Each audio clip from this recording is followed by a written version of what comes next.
Can somebody log on and then see?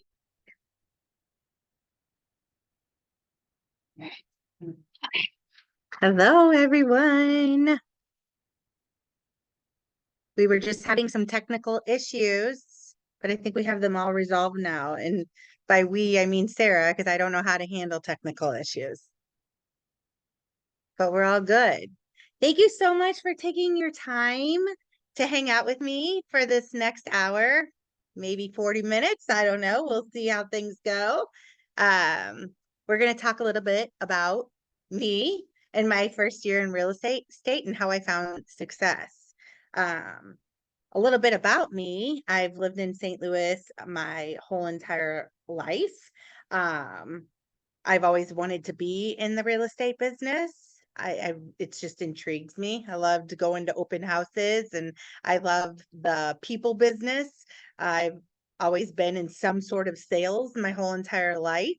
And I just thought this is where I want to be. And it was a good time in life to be here. So just being able to meet people and providing clarity throughout the home buying process and direction and support just is something I really enjoy. So, yeah, for fun, when I'm not working, I like to be on a body of water or near a body of water. I don't really care if it's a lake, a creek, a river, or the ocean, but I want to be near some water and out in the sun. My family and I were boaters and lake goers, and definitely find the time in between working to do the things that I love. Yes. I don't know if I know how to do this. You just click. Oh, Or you okay. can slide. All right. So for a market update, do we have anybody doing that or? You can hit Okay. your market update. All right. So market update. The market is wild right now, as we all know it. It's a lot of fun. We have to be extremely aggressive in finding homes for our buyers. And on the list side, we have to be aggressive to find people that are wanting to sell. Obviously, there's always people that are going to want to buy and sell because their house is either too small or too big or something. So even though in this even though there's less inventory, we still have buyers and sellers. So there's just different ways of getting out there to find them and make them happy. And I'm actually going to talk about that a little bit with all of my levers that I use to do that and to be and to, how I've found success doing that as well. We're also going to talk a little bit about family life work harmony. I have 4 kids and one bonus. My daughter-in-law, my son just got married in November, and I am so proud of each and every one of my children. They are incredible. Sometimes I look at them and I wonder, God, how did I do that? And it is by the grace of God. And he's actually a very important part of my life as well. And when times get hard, I love wine and God. They both get me through the hard times. So I highly suggest you find those things to get you through the hard times as well. So here we go. John is not on here, right? Let's just see real quick if John wants to give us a little market update. He might be busy, but maybe we can catch up with him later. We'll catch up with John later. So I know we did talk to John this morning, and he did mention that in a really good scenario where there's 800 credit and 20% down, you're getting in the sixes still right now. So the rates aren't horrible. We're not focusing on that. They're a little bit higher than we would like them to be, but the good thing is there's ways to get those rates down, and that is something that you should be very familiar with. The 2-1 buy downs are very intriguing to people that maybe feel like the rates are going to come down eventually. So there's options to get in there and to work towards having those lower rates. And if you ever wanted to talk to a lender, I always suggest having a relationship with a lender or two, just so that you can ask those questions and be familiar with what's going on in the market. So I have some of my levers that I have used to find success in my first year. Um, one of my biggest things coming into this, I mean, I felt clueless. I've been in sales and, selling clothes in retail versus houses is just a little bit more scary when you're selling something big and there's legal things that can happen. So you want to really be knowledgeable so that you can come across as the expert for your clients. So this is not something that has happened overnight by any means. Looking back, I'm like, oh my gosh, how did I make it?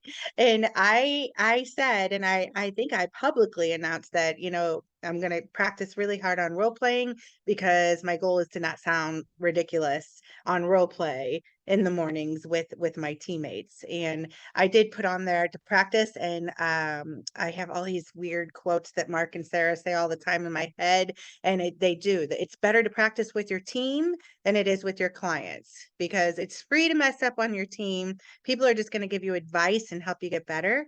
With your clients, you're going to lose money, you're going to lose trust, you're going to lose deals. So it just seems like a no-brainer to practice my stuff with people that I trust and that I know are going to make me do better. And I can tell you, in the beginning, it was really, really intimidating for me and it was scary. And I was like, what am I doing? But it was worth it. It was worth every bit of it. I will role play it with anybody at any time. I feel so confident in it. And I'm not just role playing, practice anymore. I am still practicing because we can always practice, but I mean, we're role playing every day in all of our different situations in life. I mean, I went to the gym the other day and I had a girl walk up to me and ask me, she's like, "Hey, you're in real estate now." And then right then and there, like, I knew what to say because I'm practicing it all the time and I feel really confident about the stuff that's coming out of my mouth. So that was my biggest lever, I would say, is role playing because until you get that down, there's really no moving forward, you know.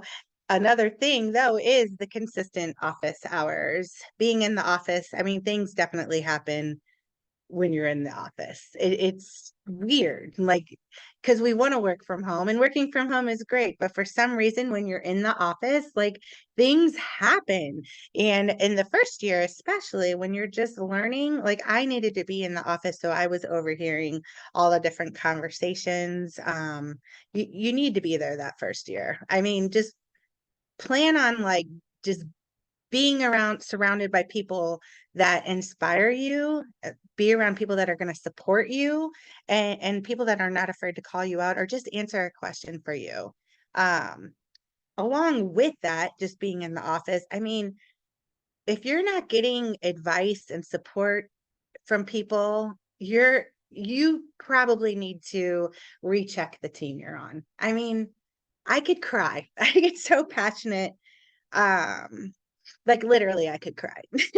I get so passionate about just my team. Like literally just today. Like having a stressful morning and then like how many people reached out to me because I was late for huddle, which I never usually am, but I was putting out fires and dealing with stuff and I just was guided through and not only did I have people reaching out and checking on me, I knew how to handle the fires that I was putting out. I wasn't stressed out this morning. I mean, I wasn't thrilled, but I was like, you know what? I'm pulling up my big girl pants and I'm going to get this done because you know what? Life is hard and we can do hard things. I can do hard things. You can do hard things. It's not easy. Life isn't easy. I remember telling my son when he was he's 29 now, but when he went away to college and he's kind of starting his life and it was just like, oh God, I got a flat tire today, or oh, poor me, it's raining and it's my day off. And I'm like, whoa, whoa, whoa, whoa. Like, listen, buddy, this is life. It's never pretty or easy. And if it is, you're probably like not doing it hard enough. Like, it's all about how we handle our struggles. So, have a group of people um that you can lean on during the hard times. And this just it kind of goes with the consistent, in the office hours. You're there, you're putting in the time, people see you putting in the time, so they're going to want to help you because they know you're not just out, lollygagging all day. You're actually there and you want to learn. So I would definitely suggest that if you want people to take you seriously and you want to be successful in your career, you need to let people know that you are willing to be serious and that you're worth their time and their effort and their energy.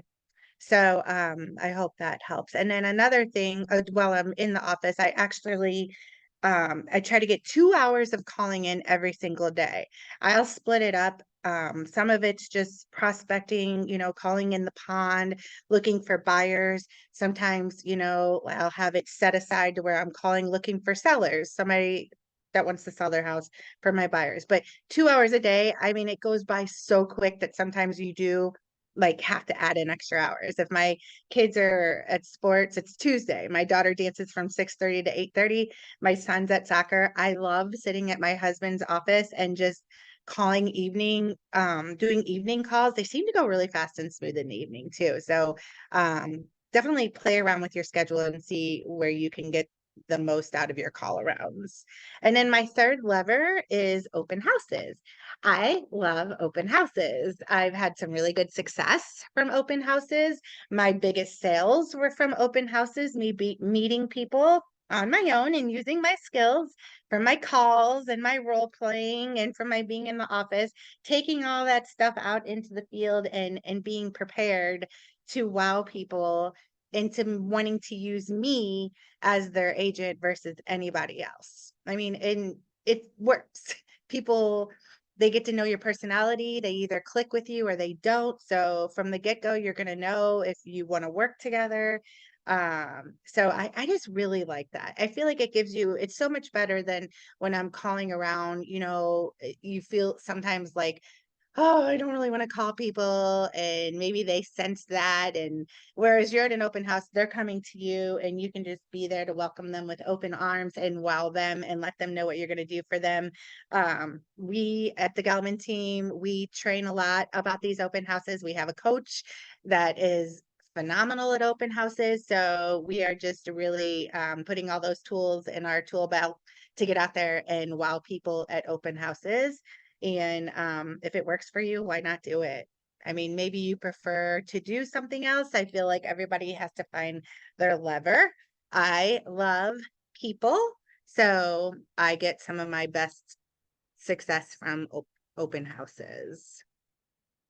So those are kind of just my levers on what I'm doing to create success for myself. I sold 18 houses. I just want to clarify because it said 17 and I'm actually at 18. One was a new construction. And I mean, so I feel like I actually deserve to go ahead and get that as an 18 and not a 17. Yeah. Okay. Yeah. All right. Whew. I was sweating, was worried about that. So I got that. My goal is 24 for this year. And the first quarter, we're coming out strong. I actually thought I was gonna nail this first quarter. I was like, oh, I got all these A buyers, like I'm hitting 6, like no problem. Well, then reality kicks in, right? Because I called one of our coaches here and I'm like, I think I could do 6, and of course, her being the little cheerleader she is like, well, yeah, you can, girl. And then all of a sudden reality kicks in that, wow, okay, maybe, yeah, I have A buyers, but I don't have 6 houses to sell to these A buyers because remember, the market is gritty. That's all right because we're out there, we're doing the things. And that's the hardest part is just to continue to do the things. Like, do I call my coworkers and can I say a bad word? And gripe Yeah. about the process sometimes because we all know it sucks and it's ugly. But you come down here, you're on the bottom, there's no houses, you keep doing the process and you know that you're going to start heading back up that hill. You can feel it. You just know it. Like it's so hard and it's so not easy, but it's just what you got to keep on doing. You just keep on putting one foot in front of the other and trust the process.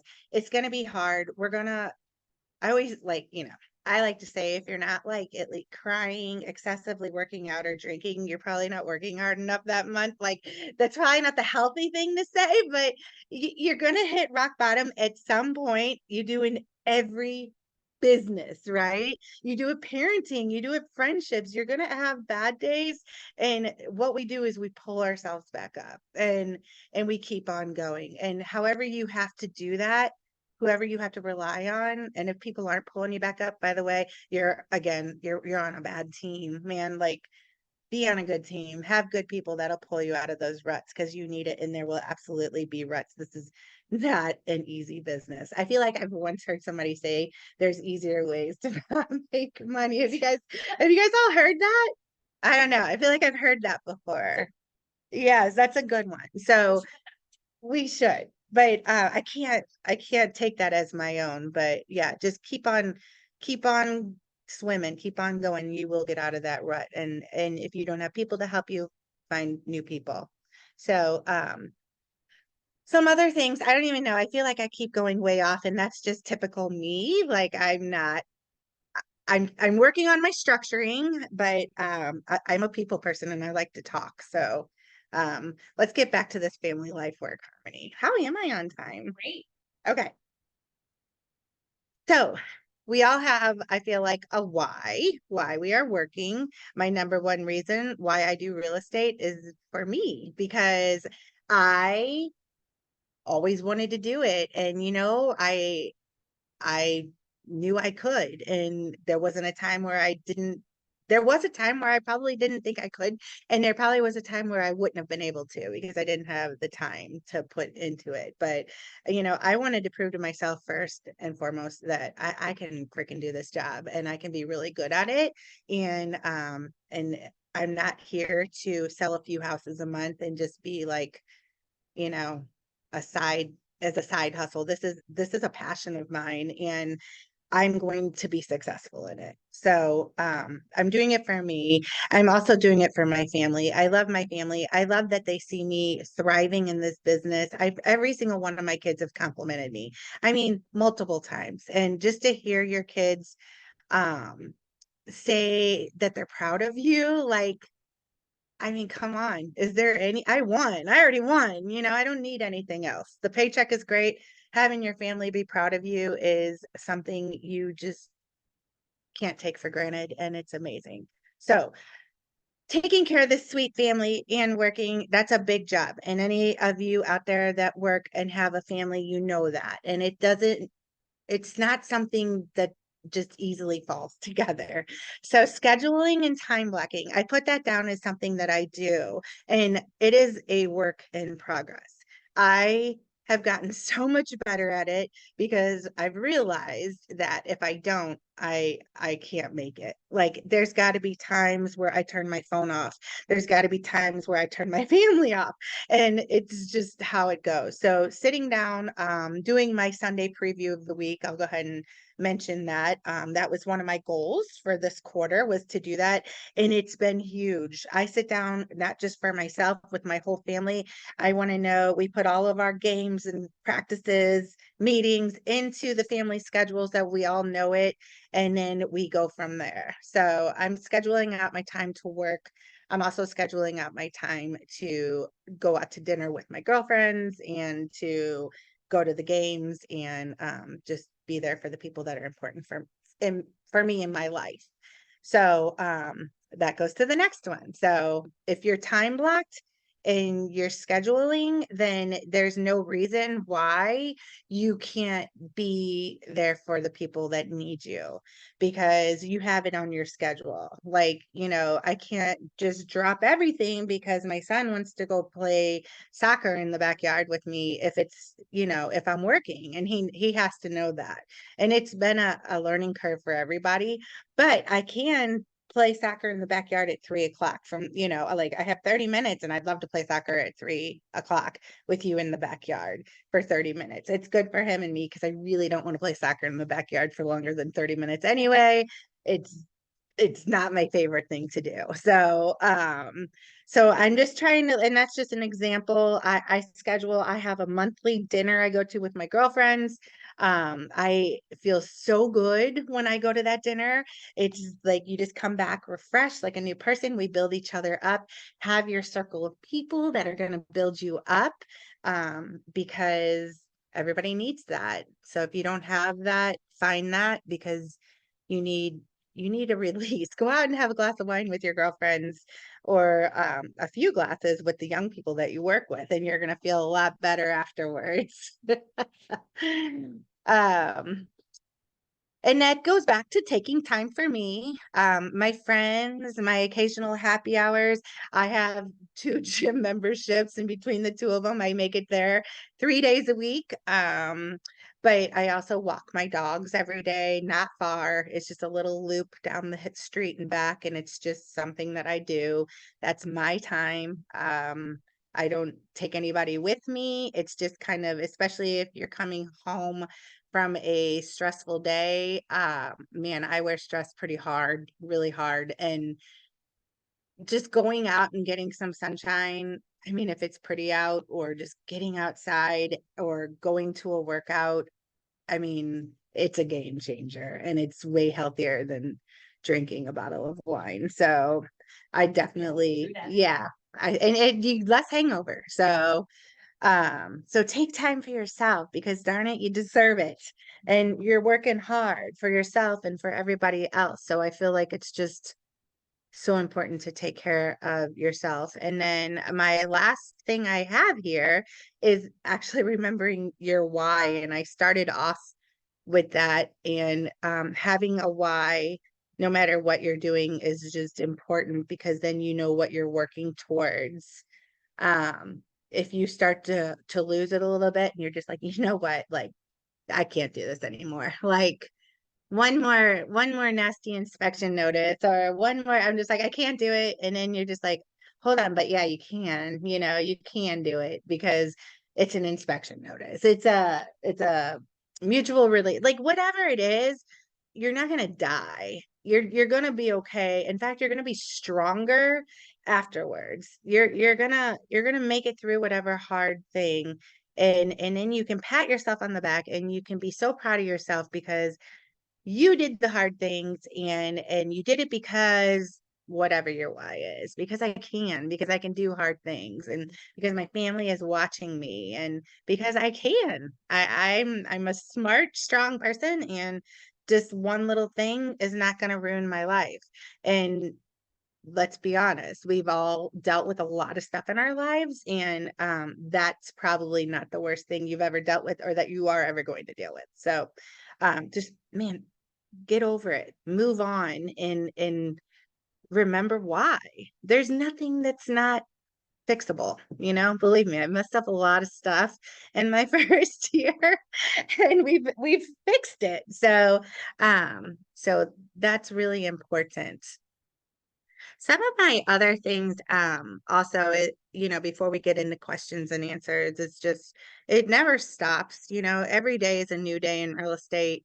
You get smarter and wiser as the days go on. I feel like I've been in this business for years, and then, every day something new, there's a new struggle, or whatever. And so just keeping your mindset strong, and knowing, to just keep going constantly. We all need training. You don't just get fit and fire your personal trainer. You keep going. It's a constant struggle, not struggle. It's just a constant learning curve. And so just really make sure that you lean on people. If you don't have people supporting you, like I said, if you're not selling houses and you're doing all the things, you gotta find people that are telling you what you're doing wrong, because you're not doing all the things, or you're just not in a good team environment.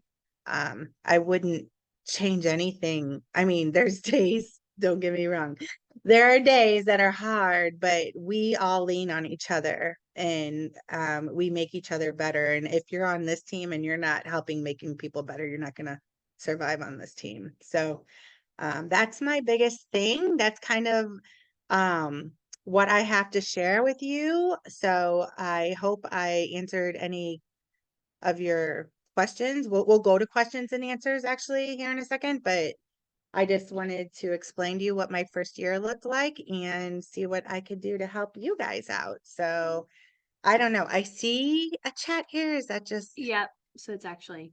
yeah, oh, that's just it's Brittany. Brittany. Thanks, Brittany. Do you See, guys have questions?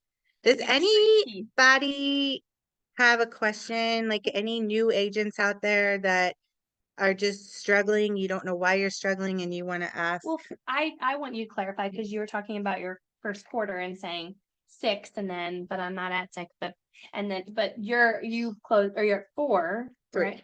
Oh, I thought you were at 4. Oh, 3, okay. But we have 1 month left. We have a little over a month. Yes. So what do Yes. you think you're going to? So I think, realistically, I need to be happy that I closed 3 this quarter. Yeah, I Um, think you can get one more. I think I could get one more under contract. Can I get it to close before the end of March is Probably. iffy, Yeah. but it's looking good. There's some good houses that came up, making call arounds, And your goal for the year is 24. correct. So And we know that they're on a curve. So you're gonna sell the most units in quarter 2 and quarter 3. more than yes, likely. that's what, and So just, how I okay. wanted to be ahead. Yes, I know, I don't want to play catch up. which I appreciate, but I just wanted them to hear your philosophy and know, like, Yeah. you today can change the course of. Yeah, because I still have these other 3 A buyers. Right. That I didn't get under contract in my first quarter. So I'm holding on to them and I'm moving on to the second quarter. And in the meantime, I'm gathering new nuts. This first quarter is not over. It's not done. But don't you guys feel like time really flies in this business? Yes, it does. It really does. It's not done. And I'm still like, working You're hard. working hard and you're holding a bunch of opens and I've you're been holding committed to the opens process. and I'm committing to my process Yes. that I sat down and committed to Yeah. before the first quarter. Yes. And then you can recommit, or you can refocus at the end. Like, isn't that your thing? Like, I'm gonna see what worked. Yes. And then you have the opportunity to then course correct potentially if you wanted to in Q2, Yeah. Q3. But I think you're doing great. I like what I'm doing. Yes, I do too. I just, I want to see more results like we all do. And so that's where I'm like, I could get down on myself and go cry because I've only sold 3, or I could just be like, you're doing it. Keep doing it. Because if I sit home and cry about it, I'm going to sell none in quarter 2. Right. Yeah. Correct. So I better get my Big girl butt in gear. pants. Pull them up and get going. Yeah. Yes, Dina, what could I answer? So for you just getting started in something like you said that you knew nothing about. Yes. Like what was the most surprising? Like what were you like, I had no Oh, idea that this was going to man. happen.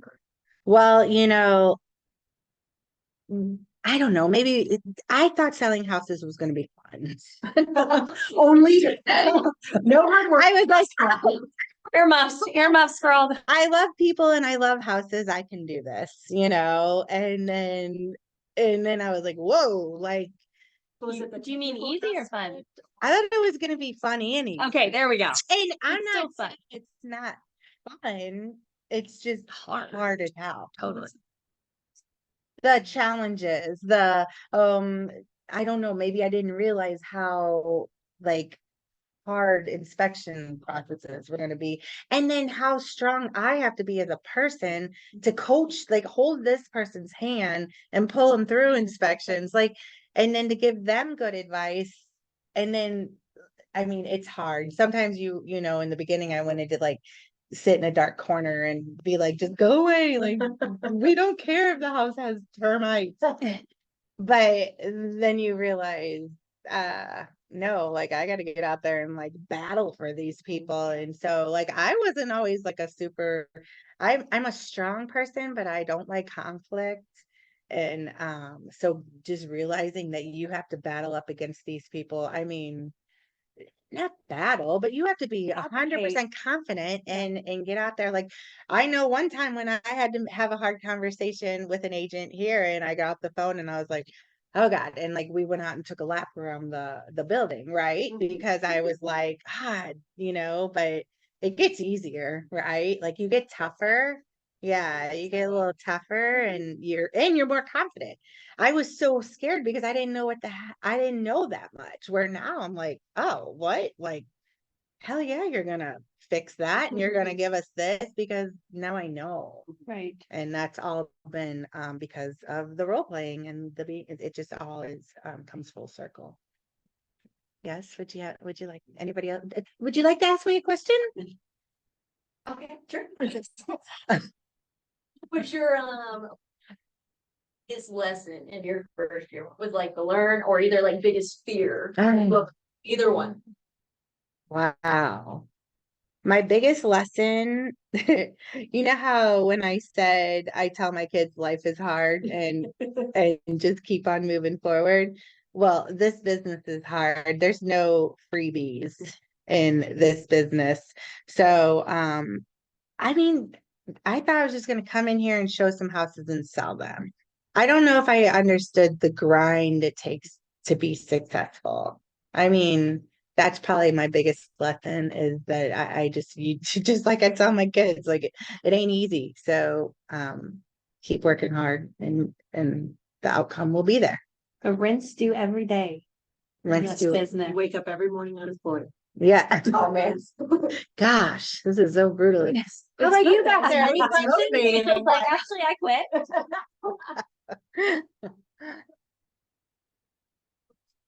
If you wanna sell 24. She's baiting you. 18, Lisa. Just. Yeah. I mean, just from my open houses were my biggest sales. Her first one and with Yes. 3 weeks, right? Or- Yes, well, yeah. Yeah. Yeah, And I mean, biggest- just getting yourself out there, answering the phone. If you're not at an open house, be answering the phone unless you're taking that day off to do something. Then you need to focus on whatever you're taking the day off to do. But if not, then answering the phones, being on the phone all the time, getting uncomfortable on the phone and being comfortable with being uncomfortable on the phone and being in the office and having people see me in the office and working my butt off, I would say doesn't hurt your business. You role playing doesn't, I mean, Yeah. it doesn't hurt your business. 'cause And you're you on do it all fire. the time too. Like Right. I've seen you grow so much from role playing. So I can't wait to see you're educating the agent. I think one other thing that you need to give yourself more credit, but I mean, is you build incredible relationships. And I think it's kind of like, I feel like you're similar to Courtney in that Mm-hmm. your clients really know that you care Mm-hmm. and you advocate because you care so much. Yeah. And that like you just wait for like year 2, year 3, because you start to cash in on those relationships in this business. And then you just that's why it's a career that can last a lifetime. For So sure. so Mhm. I can't wait to see. Make it tier 3 people. I mean, seriously, I'm not joking. You will. It- It's also your SOI. Imagine, Angela, we always joke knows like all of St. Louis too, but your SOI, you've been humble bragging your way through these last year planting seeds, which is Mhm. great. You've been great on social media. I actually feel like you've done more social media Really? I lately. could do more. I mean, you should, just because like you're closing today. Like obviously you just keep planting those seeds. Mhm. I'm sure they're gonna give you a review, hopefully on Google. Then you Mhm. can, but Yeah, the reviews You'll are be so fun amazed. because then it's like oh, I did do good. exactly. And it's did someone like else me. speaking. Yeah. So, but anyway, just keep collecting. It's almost like it's easier to do more deals because you get your rhythm. Yeah. It's hard. It's very hard, but in the end, it's so worth it. Because if you only did 3, imagine the experiences you've collected off of those Right. 18 that now you're Yeah. able to leverage. And so, And I feel like the rhythm is so real. yeah, Like I think I've talked to some of the newer agents here where they're like frustrated because they've sold one and then not for a while. I'm like, just wait. Like it happens. Like all of a sudden you're gonna sell another one, and then there's all this other action's gonna start stirring up, and then you're selling another one, and then Yeah. like it's just momentum. yeah, But it's because of the process. it's the process. Yeah. How much is your personality, do you think? Just because like, just knowing you the way I do, like you've never met a stranger. Right. You're so fun to like, you are fun. You just Magnetic. I'm naturally- crazy. So. Yeah. How much do you think that helps? I You don't think have to I'd say- fake it to be in a good mood. Like, But yeah, but I think that could be good for some people, and then it might be a turnoff to some Yeah. people. And right. I don't know. I haven't had any I problems. think that's why open houses Yeah. are your best level. Yeah, and I changed my like person. It sounds so creepy, but like I can tone myself down a little bit if I need to, and then I don't know anybody who wants a dour agent. no, but I think, also nobody wants an agent that is just gonna like blow smoke, Bingo. Yeah, if they want somebody they can trust too, and I think that, and so just having knowledge on the real estate market and the business and all that is so helpful. But having an outgoing personality is not something I've always had, believe it or not, too. Like the older I get, the more like I think more confident in my skin and comfortable. Like gosh, I would not have wanted to talk to people in high school. I can just tell you that. Yeah. I could tell you that. And then as I got older and you get more confident in your skin and you start to realize you are a good person, it's just like it's just a maturity thing. Yeah. So yeah, then eventually you become like nobody's asking me any questions. You can ask me some questions. Feel free to post in the chat if you have a question. Couple weeks ago. Yeah. I struggle with it. Yes. Which And so I wanted to see how you do things, because I've seen aggressive people do things, and that's just, again, not exactly my route, and I think that's you on doing that. Watching the way that you do open houses was very different from the way that I was approaching open. oh, okay. Actually, just regular Right. conversation, man. Yeah. Yeah. Anything related to real estate. So Right. where I've been talking about the real estate, trying to almost help your mama, that type of Right. thing. And it has started with conversation of So that is so like important in an open house to me. Like they're not gonna walk in and I'm like, all right, welcome to 123 Main Street. Are you looking to buy today? It's always just like finding something I can like, oh man, I love your shoes. They look so comfortable. Like you have just a system. yeah, like and then like I want to like have and maybe it's not shoes. I'm just using that as a oh gosh, it's so hot out there. I'm so happy to see the sun. Like, what have you guys been out doing today? Like, Yeah. I want to connect on a personal level before I even start in on the other stuff. I want to get that trust. Sitting down. Yeah. Thank you. No Yeah, thank you so much. Yeah. questions. You good? Yay. All right, so you can just hit stop share. Yeah. I got it. I'm gonna. All right. Oh. And Oh,